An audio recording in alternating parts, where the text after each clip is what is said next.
Welcome back, y'all. Today's conversation is straight from the heart and straight from the pen of our father, Nathaniel Abraham Sr.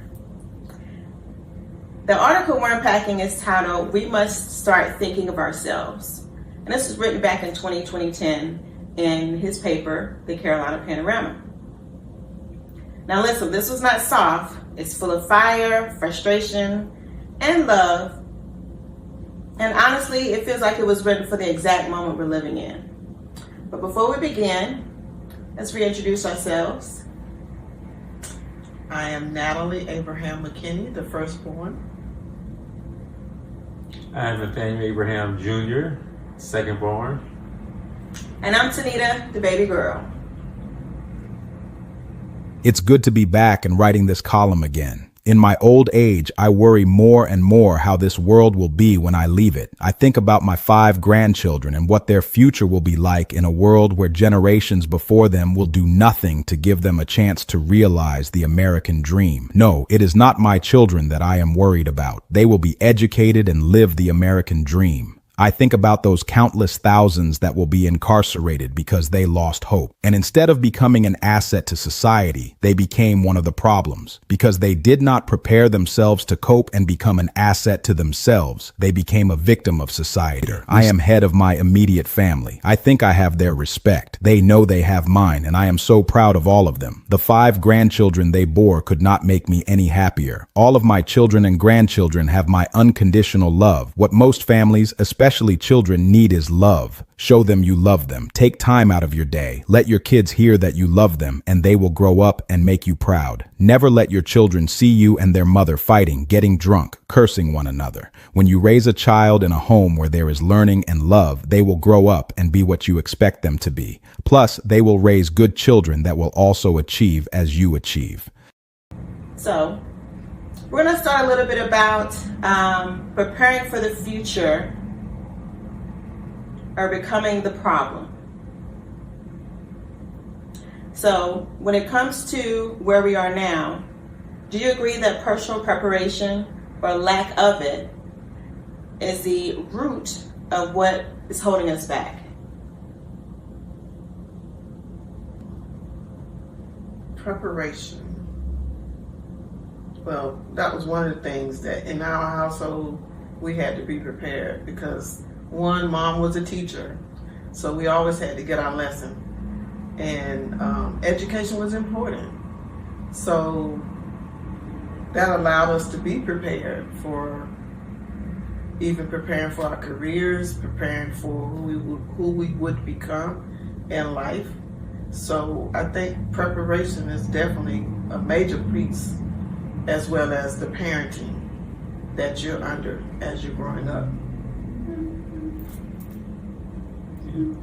I agree. And not just being prepared in the household, but in our neighborhood. There are 155 houses in the neighborhood, and they sold just about everyone to a teacher. So all the lessons that we learned at home about being prepared and like I said, getting the lessons, it was reinforced once we walked outside the door. So preparation was always important.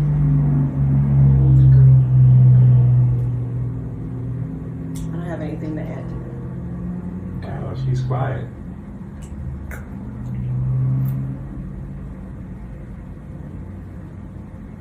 Next. So let's move forward. Then he went into talking about family and love. Family and love is the foundation. How does that resonate with you? Let's start with Nate. Yeah, family and love. Well, we're sitting here all together. That's pretty much sums everything up. Love each other. Irritate each other from time to time, but big things, sickness, health, kids. Bring our kids together. It's always been about family and love, and that's something we always try to instill in each generation.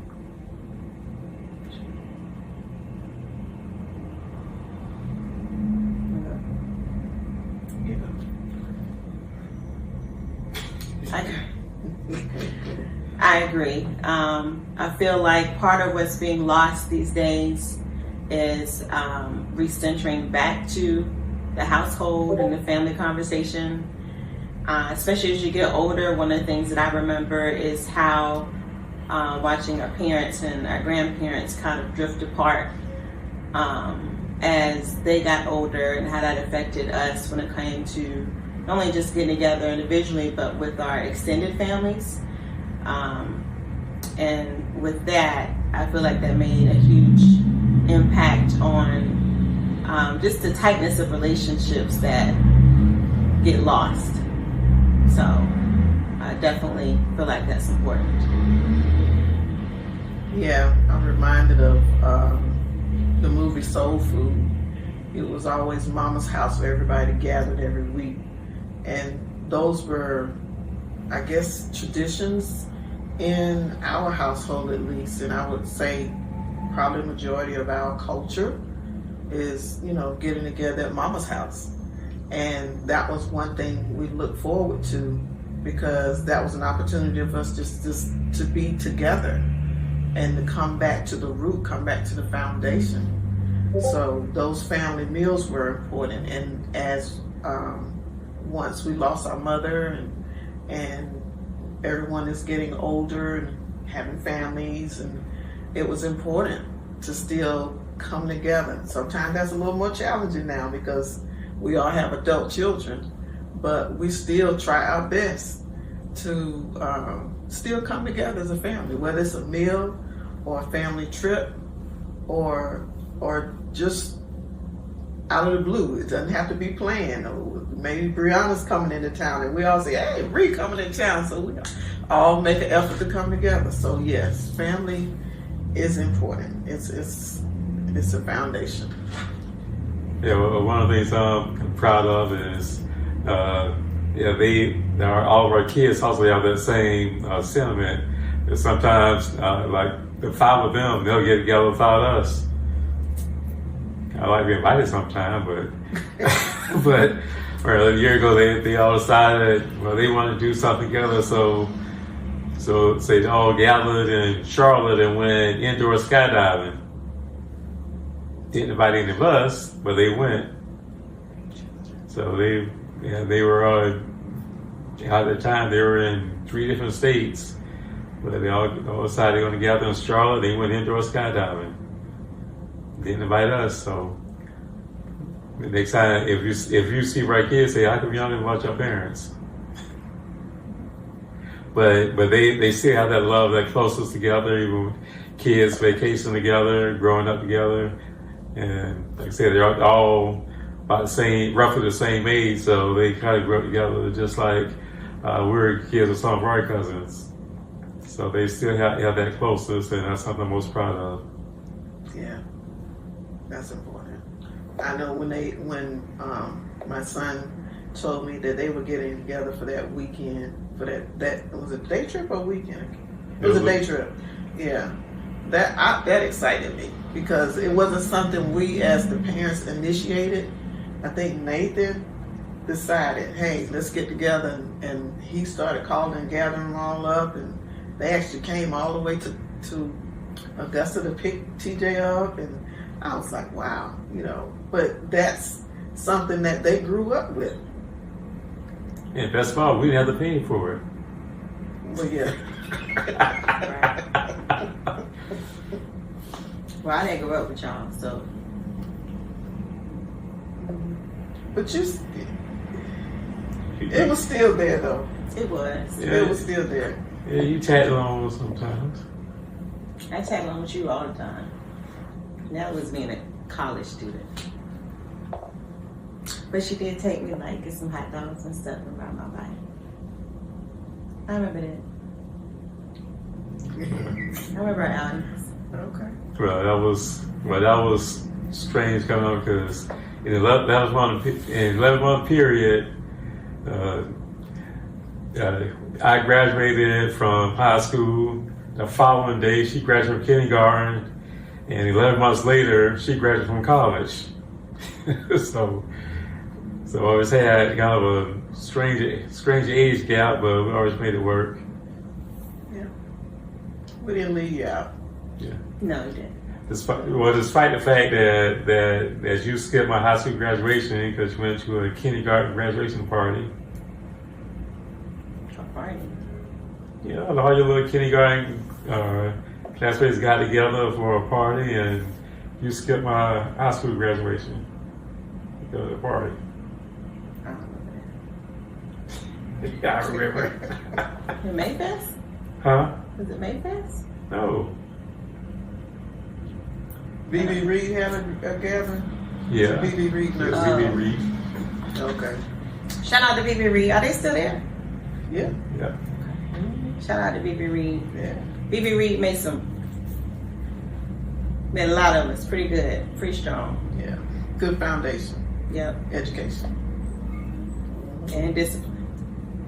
Whew. Anyway. Okay.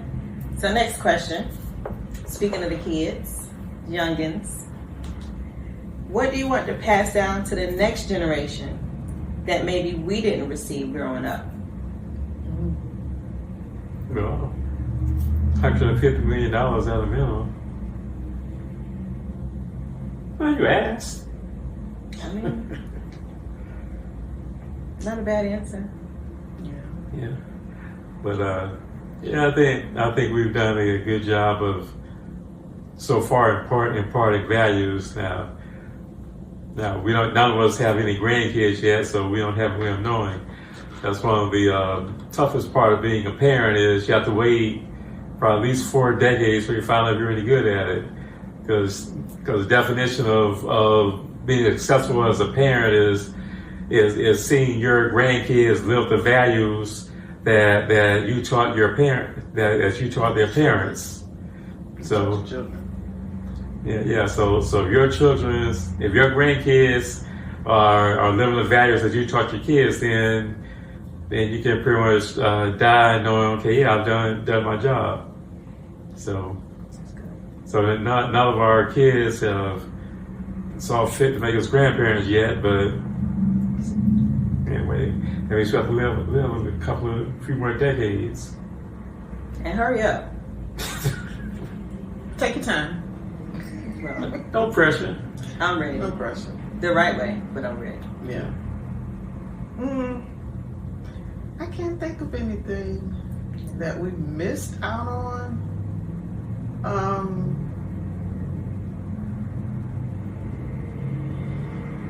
I can't think of anything we missed out on.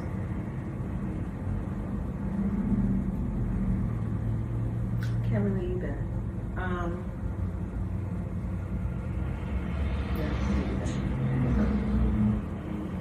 Well, one of the things they always said is basically do better. Make sure your kids have a better life. It's one of the things. I remember Dan and Brianna. Brianna was 8th grade. He got qualified to go for 8th grade trip to Africa, and the mayor of Ghana was from Colombia. He was actually in town. Had a reception for him, so Dad made a point of taking Brianna to that reception so she could meet the mayor of was it Accra in Ghana. Wow.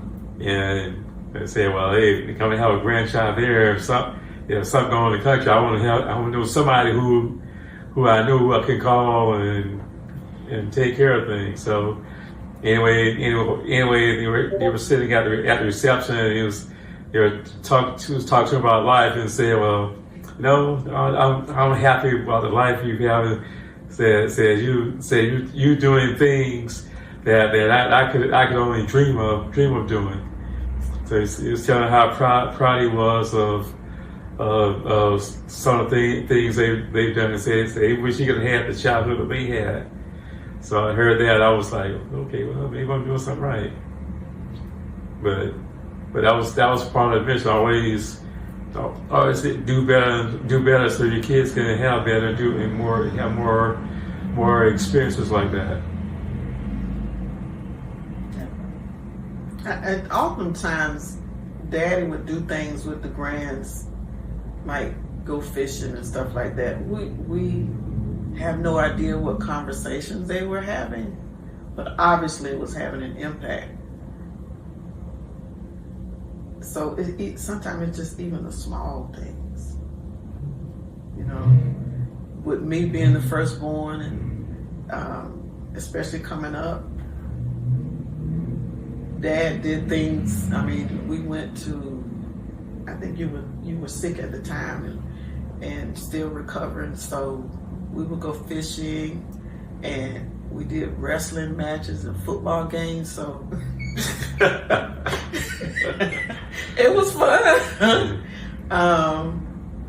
But it made an impact, because even today I love football. That's still the same. I still love football, and I go fishing. So when some of my friends realize that I fish, they're like, "Oh, yes," and I bait my own hook, you know. But I learned those things from Dad. Just those times when he took time out to spend time with us and do things. Yes. I just remember the time that I caught more fish than all y'all in Hilton Head, and that was just a big thing. Oh, that was a big thing. We had a whole cooler full of fish, sea trout. That was something. And I think I caught a flounder, and that scared me to death. I never, other than on a plate, I didn't know what a flounder looked like. It was scared pulling up out of the water. But I fed the family, because I caught the most fish. Okay. But yeah, I would say indirectly, one of the things I talk about quite a bit, actually, just in general, is like every year we went to Myrtle Beach or Hilton Head or Savannah or Charleston or all of the above. Like every summer, Yeah. we had a couple of family trips. So even as busy as Daddy was, there was always that time to go somewhere. Sometimes I didn't want to go, but then when I got there, I didn't have anything to complain about. But it was definitely that foundation of keeping us together and taking a moment to pause. Even nowadays, if you think about, you have to make more time for that. So I think, like you said, the fact that they're doing that, that's good. That is good. Yeah. And I think too, when you were talking about the trips, one of the things I realized, even as being a business owner today, each of us in different ways, we've learned how you can take a business trip and make it a family outing, and be a tax write-off. So possibly a lot of those trips we did end up taking were probably tax write-off. Could be. So we learned. Yeah, we had a conversation with Nathan about that not too long ago, because we were talking something there. He said, "Well, most of the stuff we did, we didn't pay for it. We didn't have money to do it, because we being newspaper owners, to buy different places.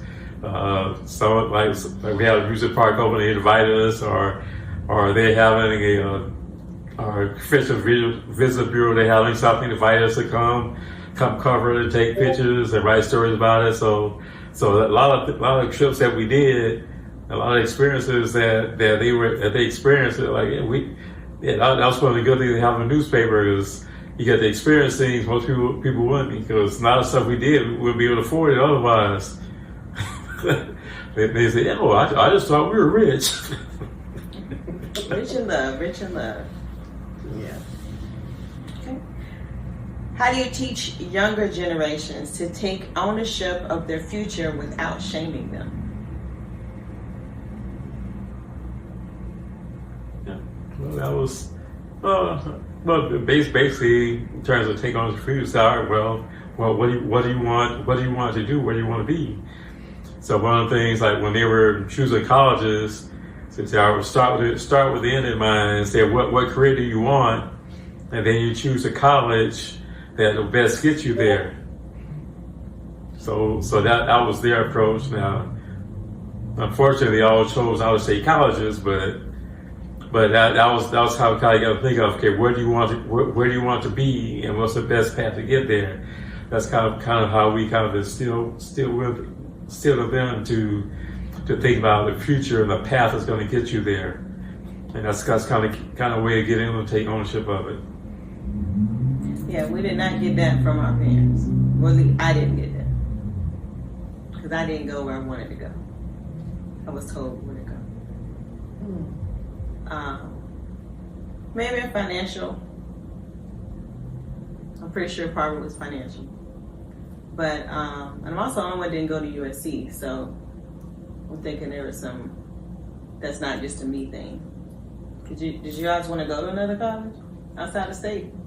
I think I had gotten accepted to Winthrop. Now that I think about it.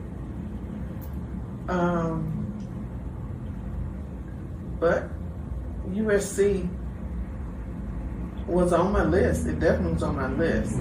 I know one of the things about college was I didn't want to stay on campus, but Mom encouraged me to stay on campus. So my sophomore year, I was able to get into a dorm, but it was a co-ed dorm.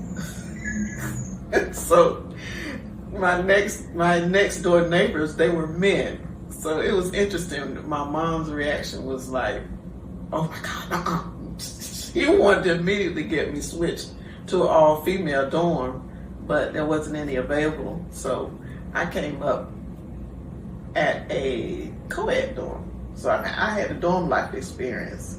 I don't think you ever stayed on a dorm. Did you, Nate? You stayed off campus at home? I stayed at home. Yeah, I stayed at home. Yeah. So I stayed on campus. You had the off-campus experience, and you had the away experience. I did not want to say in Columbia. Well, So Winthrop was the compromise. okay. Even though they told you that's where you had to go. No, actually Winthrop, because I was in a teacher cadet program, Oh, okay. and it came up, and Mama knew, of course, Mom being a teacher, Mama knew about Winthrop. So that's how that kind of moved away from. Daddy wanted me to go to South Carolina State. Mama wanted me to go to USC. I wanted to go to either UNC or Florida State. And Florida Winthrop. State. I wanted to go to Florida State. Remember, I wanted to be an attorney at one point. No, I didn't know that. I didn't know about you being a teacher see that. cadet program either. So I was just fun. What'd you say? So I can see that you want to be an attorney. Yeah, where you like to argue and run your mouth. I don't argue and run my mouth. But anyway, I ended up UNC. Yeah, USC. Well, you were there, and I've been at campus now, so I was kind of familiar with it. And took the SAT. Well, I took SAT the first time in 11th grade, and then next week before the end of my junior year, I got USC sent me a letter saying, "All right, well, say you apply for early acceptance and scholarship money." So that's what I did. So I got accepted. I got a little bit of scholarship money. So I said, "Well, I guess go to USC." Allie's there, and I had to go to campus all the time to pick her up and take her to work and get her laundry and all this other stuff. So I was on campus all the time anyway. Did you think school prepared you for real life, or did life teach you more than school ever did? Life. Life. Oh yeah, life. I think, school education, we all need it for certain. I'm not knocking education at all. But as far as preparing you for life outside of the education system, one thing it did, it stayed you focused on being an employee. Yeah. Which, as you can see, all three of us are not employees any longer. It doesn't teach you how to find your own path for independence on a job, much less what do you call it? Growth on a job. You know, the thing was with our parents was to get a good job and get a good education. Well, that doesn't equate to what it would have equated to in their generation. Now, or even by the time I graduated from college, it didn't guarantee the upward mobility that we were sold. And it's even more so not that today than it was back then. Yeah, I was tell the kids basically your job is to own something. Just you can work with somebody else, that's fine, but America is based on you owning stuff, not working for someone else. So that's something I always taught when you were little. You know, you gotta own something and control something. So, you know, still, you go to college, basically college, get basic knowledge and get skills, but eventually you have to apply those skills to something that you own. So what do you think older generations wanted us to wake up to, but we missed it? I think with me, it's the importance of the family togetherness. Maybe not so much that we missed it as much as nowadays, kind of making sure that especially within I don't usually say this within our culture because there's so many outside distractions. I see it everywhere. But definitely in our culture, just making sure that everything comes back to the family table conversations, just taking that time outside of all the busyness to make sure that that connection is still there. And why it's so important. I think we know it's important, and inherently they know it's important, but when I look at the generations coming up behind us, because family is not put in front of them like that, that's something that's could possibly be a challenge going further into the future.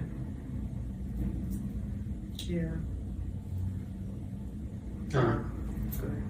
You know, I think a good job of instilling that is that was I forgot what we were doing. We all got together and we were laughing about something, and it was like, I love our family. Who said that? Amber. Oh yeah, she would say that. Yes, I'm just saying. I said, I love it. And I was like, he was just sitting around doing something silly. Just look at it. I love our family. So I think they've kind of got that. And I think too, maybe not so much that they tried to instill in us and we didn't get it, but I think we learned more so by the example and the expectations they put before us. So just by falling into what their expectations were and have been for us, we've been able to demonstrate that for our own. Mm-hmm. And so hopefully, prayerfully, they'll continue, to do a lot of the things that they've seen us do and encourage them to do and demonstrate it before them as well. And I think too, you've been thinking about the extended family. We saw how our parents took care of grandma and granddaddy. We saw how on both sides, mama, we would get together during the summer and Christmas. And on daddy's side, we would get together for just about everything, whenever. Definitely this family reunions in the summer, but it could be, since some of them were so close, we might be down in Orangeburg, we might be in Charleston, or, something's going on upstate, we go up to Uncle Eddie. It was always some type of gathering or get together, whether small or big, throughout the year, that was good in keeping the whole, what did we say earlier, the village together.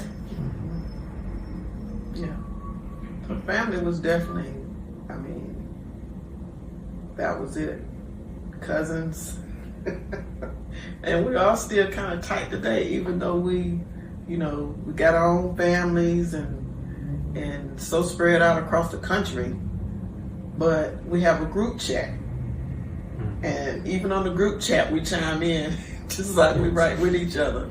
And we're all in our late 50s and 60s, still close, because during the summers, our cousins from up north will come to grandma's house.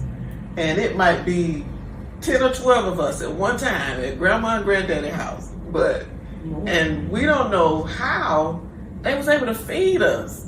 But we ate. We had, we were together.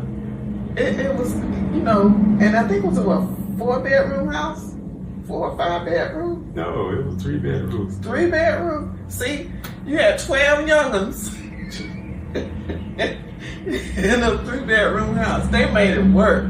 Yeah, and that wasn't even half of us.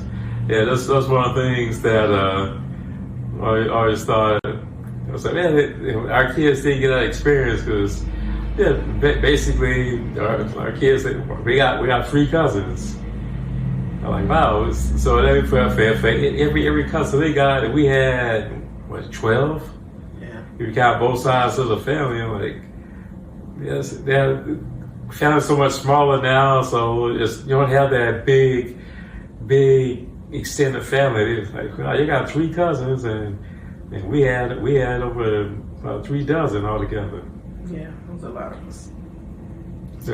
So we had a lot more fun. So And mischief. yeah, mischief. So I didn't get any mischief. I didn't either. That anybody can prove anyway. I heard some stories. I'm not telling. Me neither. Because there may be cousins watch this podcast. But yeah, their experience of growing up with a much smaller family is just so much different than ours. So one day the girls are fussing, talking about how come we have any girl cousins? I'm like, well, yeah, you gotta do that. You just talk to the Alexander. But then we're at a family gathering, so some of the second cousins there said, see, look. I picked up Zinzi. I said, look, this is a girl cousin. See, you do have girl cousins. But yeah, that's something the girls were aggravated about.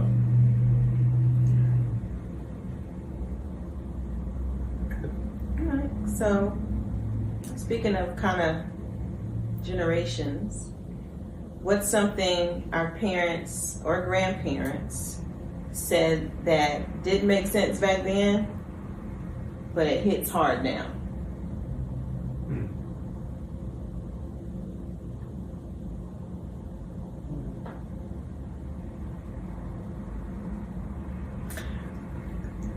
One of the things that came to mind just now, I remember grandma, dad's mom, because grandma and granddaddy Grant, they passed when we were like real young. But Grandma Abraham, she would be in the kitchen and she would make these yeast rolls. Oh man. Boy, them yeast rolls. Smell up the house, it'd be smelling so good. You'd be like, Grandma, they ready yet? But I remember she used to be in the kitchen. And while she's making those yeast rolls and rolling them up, she'd make the little balls. And she would just be humming. I'm like, Grandma, what you singing? And she said, just sing it to the Lord, baby. Just sing it to the Lord. And I was like, But it just brought such peace. And that's one of the things I remember most about Grandma. She was a quiet, like Mom, a good bit like Mom, because Mom was quiet too. But Grandma was quiet. When she fussed now. But I definitely remember in the kitchen with her when she was making those yeast rolls. So I don't know that there was something that she tried to, or they tried to tell us that we get today, other than she prayed over the house. She definitely prayed over the house because she was praying when she was in the kitchen making that food. She was probably praying, Lord, stretch this food. Let it be a blessing to her in Jesus' name. Yeah, I remember those cheese rolls. By the time I made Jolly even more in the cakes. Yeah.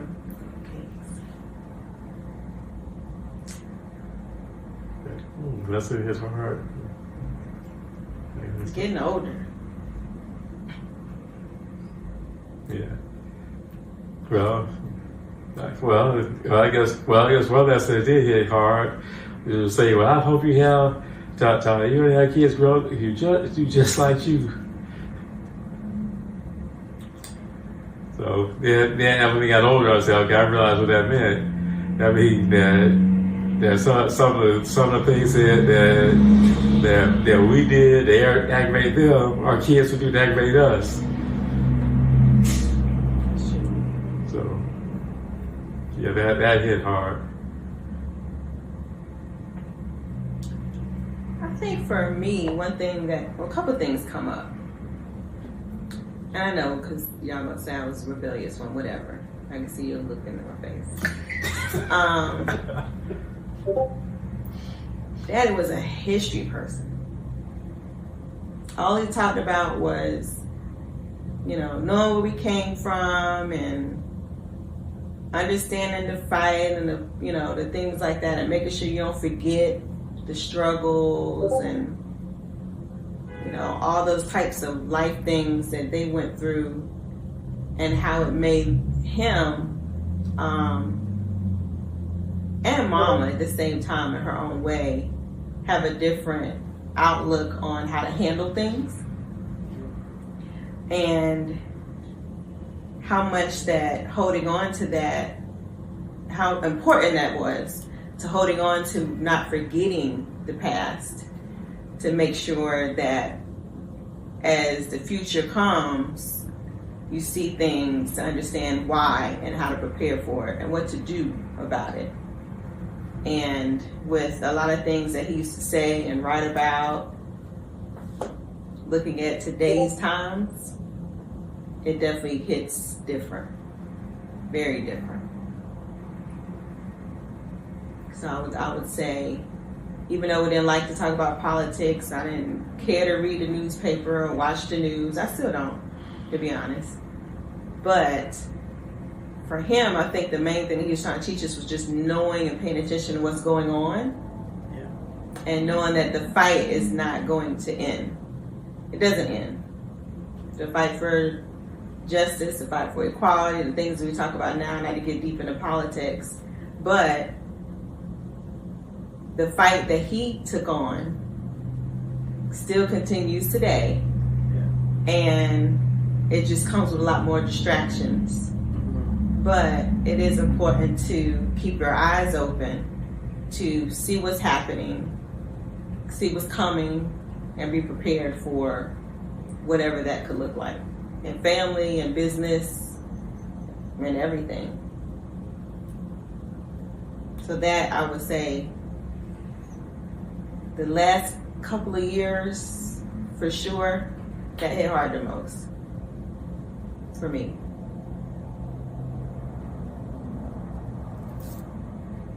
Why is that? Why? Mm-hmm. Because it's that phrase that I've been saying a lot, is history repeats itself. It may look different, but it comes pretty much in the same form. So if we look at where we are now, and this, from the internet revolution to the tech transition with AI and crypto, the whole financial system changing, and some other things that are shifting that really looked like some of the things that Daddy then went through just a different time in a different way, especially when it comes to housing, when it comes to even, the ownership back then was, I'm gonna say farmers or, farmers fighting for their land. Farmers fighting for their land, things like that. Technically, Granddaddy was an entrepreneur because the money and everything that was made right there within the home, sold out the neighborhood and things like that. But it came back home, and that's why our grandparents owned land. But then some of that land got lost in generations because what came in, taxation came in and taxed it out to where you couldn't afford it anymore. So that land was lost or whatever. Something took place in the mix of that, different strategies to shift that dynamic. And just using that as an example, but that's something that still kind of takes place today if you're not thinking ahead and paying attention to what's being said, not just what's being said, but what's happening. Because those are usually two different things. Yeah. Definitely two different things. And that's something that every week, such and such said this, but that's not true. Or such and such said that, but this is what we need to think about. Those types of things that he wrote about, always look at what they're doing, not what they're saying. We're not going to go into who they are, but that's something that really resonated with me in the events that started, especially in 2020. So that, to me, I would say that's what hits the hardest. So would you say that's one of the, and I guess that was Daddy's whole thing, was being a voice in the community as he became aware of different things that maybe our people were not familiar with what was happening. He would always sound the alarm, and because he would sound the alarm, it was not a popular opinion that he would express, but ultimately a lot of the things that he did say and he did cry out about were actually what was happening. So somebody has to cry out. We don't have those leaders like that anymore. Probably partially for that reason. Yeah. But where the ones that I do know, I don't know if they don't want to be called leaders, but those that speak out on things like that, even today, are the ones that are, you're crazy, or you know what you're talking about, and nobody really wants to deal with the truth so much of what's happening. So it's easier to kind of get caught up in the, oh, what happened in such and such today, or things that don't directly reflect us, especially things that we can't handle or control. But there's other things that we could be prepared for if we recenter our focus on those things that are really cause change. That actually leads into the last question, which is, how do we protect our minds from negative influences without isolating ourselves from the world? Well,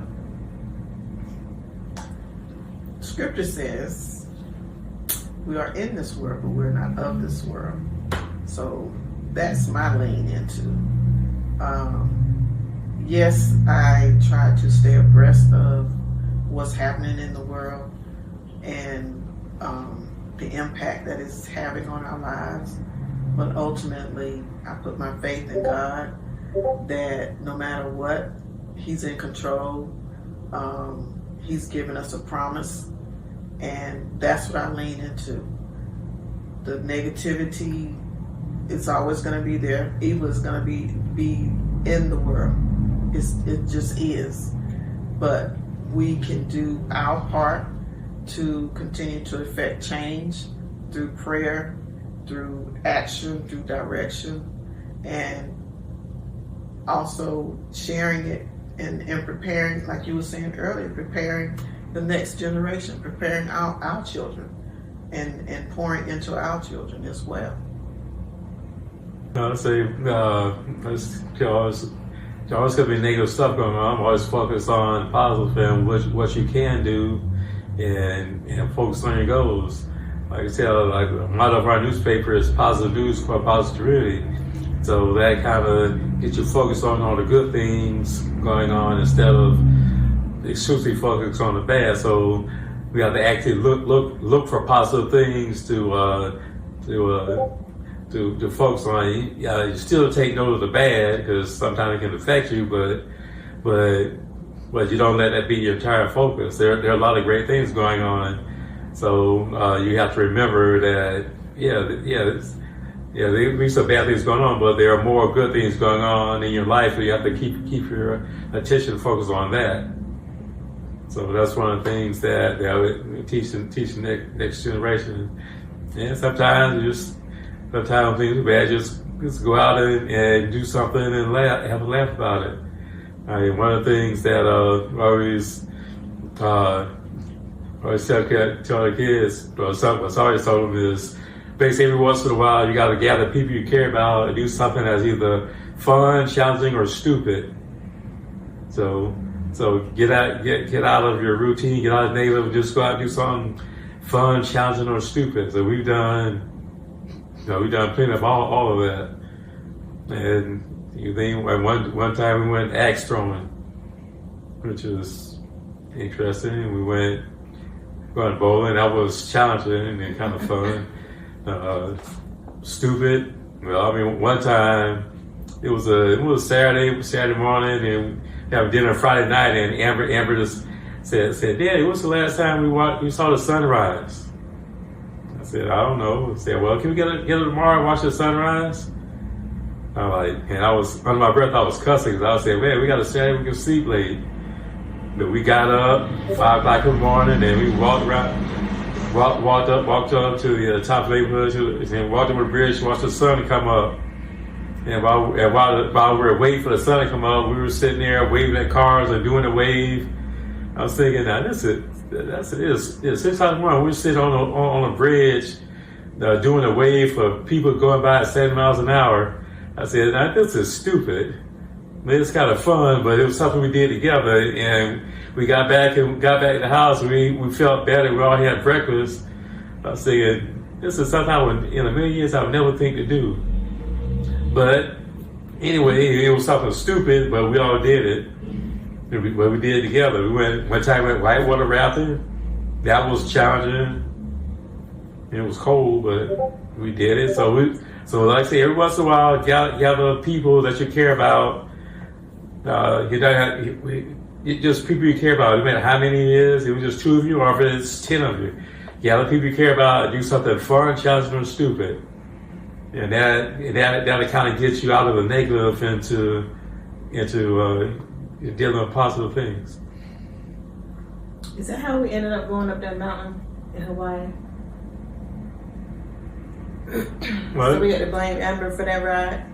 No, that didn't happen. No. That's you? And then you complain because I wouldn't drive. But it was your idea. Well, that's something we're I wanted to see the sunrise. You can get up and sit on your patio and do that.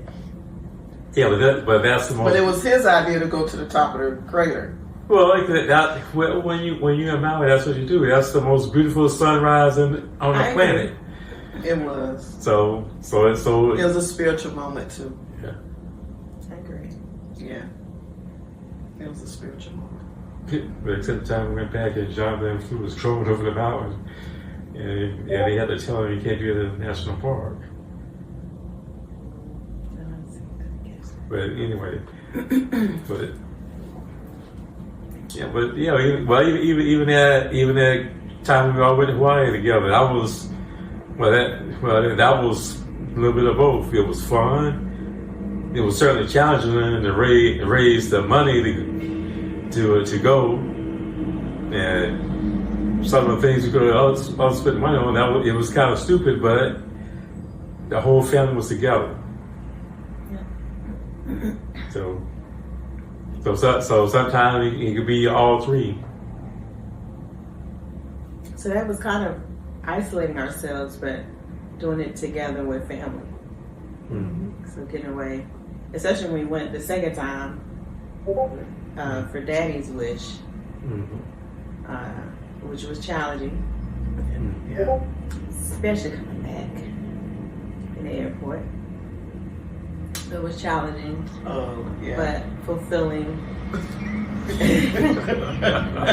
She fulfilling. almost got arrested. And was ready. And she was ready to get arrested. It was a lot. But we made it all back together eventually. Yeah. Yeah. She didn't get arrested, by the way. Right. It was about honoring Daddy, and he was disrespected. And I didn't care if the worker knew or the whole airport knew, but it was straightened out. So whoever had posted their lives that was recording at the time, they probably took it down. I didn't make the news, so it didn't matter no more. But So you better explain what happened. why don't you explain that? What's your version? American Airlines did not have the transportation between the terminals and the two flights that they were supposed to for disabled veterans. You know what y'all missed was it was there. But no attendant. The attendant was there. We loaded one of the disabled persons. And then someone else got on. And then all of a sudden, that disabled person was asked to get off and did. And they took off with the other person of a different nationality. And so then we had to figure out, in order to catch a plane, how to take two disabled wheelchair-bound people across the entire airport while being threatened that we were going to be left, which I was not having since we were left. And we weren't left. And Peter came out, I basically and told they were them, able to get on the plane. if that plane take off, I will own this whole city. You know, all 26 people got on the plane, so we made it home. So, Yeah. And we had some very good people that carried two 200+ pound grown men up flights of stairs in the elevator. Up flights of stairs in the airport so we could get there closer to time. So whoever those men are, if you are watching this, thank you again. Because we probably would have missed the plane and I might have been in jail. But y'all say Peter comes out of me. I just am more prone to, I look at it as that's the part of me that understood that somebody has to start the fight. At the end of the day, nothing moves until someone starts it. And I guess I always watch people get bullied and things like that. And when right is right, speaking up for what's right is what's most important to me, for me to go to sleep. And so sometimes that means I'm in the forefront of stopping something from happening. Sometimes I'm on the end of apologizing for something that happened. But at the end of the day, you know, the thing was, you know, to threaten me for something that you didn't do, like I'm going to be the consequence. You just let them know, no, you're going to be the consequence, because I done had about 20 people, 30 people on the way pull out their phones. So the power of social media, early social media, had a difference, but it goes to for everything today. You know, there's a lot of people who get criticized for their opinions. Unfortunately, there's some things that are happening to people because of their opinions, but it's an opinion. At the end of the day, it's an opinion.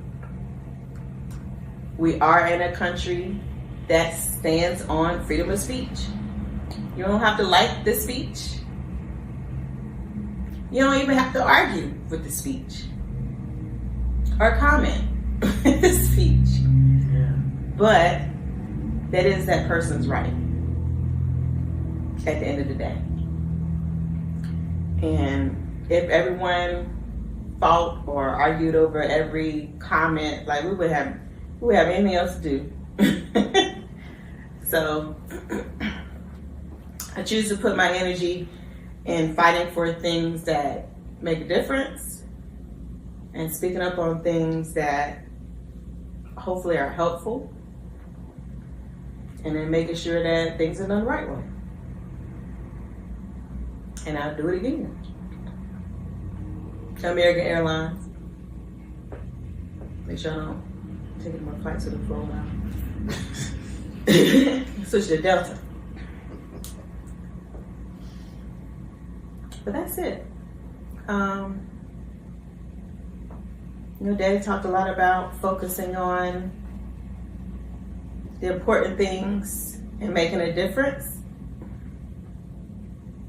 So in closing,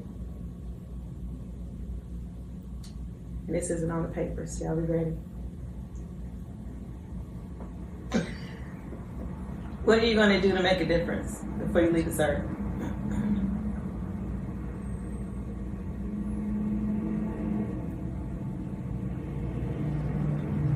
Or what do you hope is the difference that you've made when you leave this earth?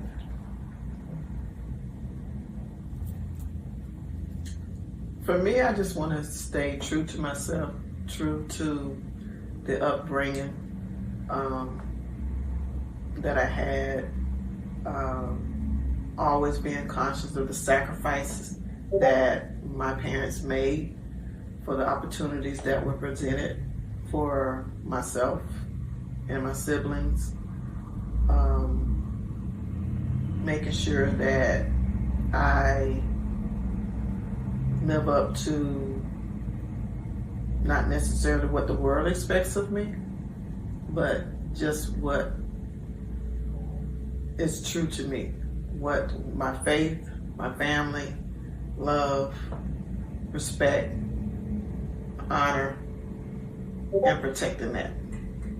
That's all the caveats that we're sitting here under. Love, the family, protect, honor, and build, continue to build each generation. But I want to leave it.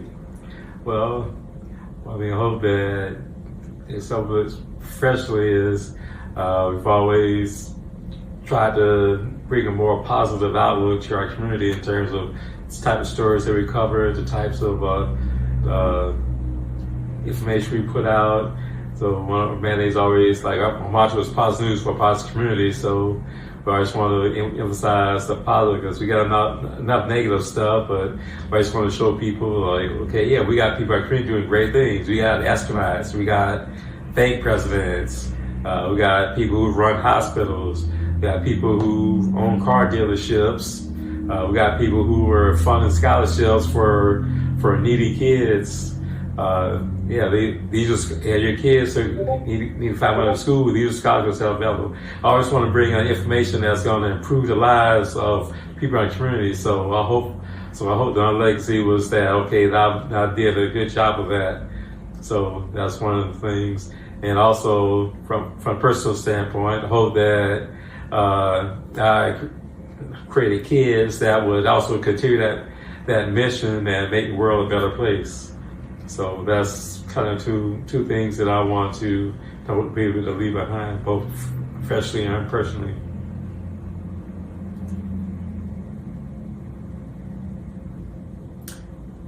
Go me to answer. You asked the question. You didn't answer it yet. I'm a moderator.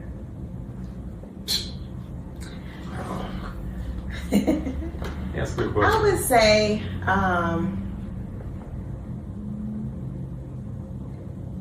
at this point in my life, it's important for me to figure out how to do my part to bridge the gap. Whether it's on financial education and communication and leadership, just being the part of making sure that remains in the forefront in our communities, and not, again, as I'm harped on a lot in this call, not being so distracted with what you can't do or what is coming, how it will affect you, or what you won't do because you don't like it, but taking certain things and using it to your benefit so that it helps you get where you want. And I think that's kind of the passion behind the things that I do now, that, you know, I want people to think outside of the box. Now that we're going into a world that's based on creativity to survive, just start thinking about things in that manner so that you don't fall behind with getting caught up in how things were done in the past. Because one thing that history has shown is if you don't move forward, you will get left behind in some way, shape, or form. So that's kind of my thing of kind of keeping the word out, keep people educated on what's coming next and how to move within what's new. The old to the new. Why you chat me for old? Because you're the oldest.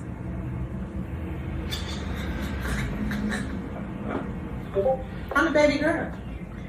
She is the baby girl. And she's made it abundantly clear. I am the oldest. Yes. However, I did break some things in the mold. I did do some things later in life. So I guess, you know, part of those who know me, hopefully I'll leave them with some inspiration to know that they don't have to be limited by age, but just just have a desire to continue to want to grow and do more things.